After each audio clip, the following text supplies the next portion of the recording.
চলে গেলাম ঘুরতে ঘুরতে বিধাননগর মেলায়। রথযাত্রা উপলক্ষে এখানে বিশাল বড় মেলা বসেছে, যেখানে সব রকম জিনিস পাওয়া যাচ্ছে, কি না নেই অনেক কিছু। অনেক ঘুরে ঘুরেও মেলা দেখা পুরো শেষ হবে না। চারিদিকটা ঘুরে ঘুরে দেখতে বেশ ভালোই লাগছিল, খুব সুন্দর।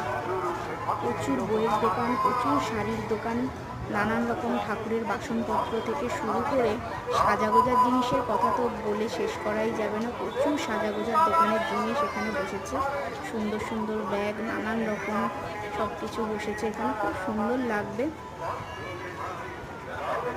ঘুরে ঘুরে চারিদিক দেখতে বেশ ভালোই লাগছিল।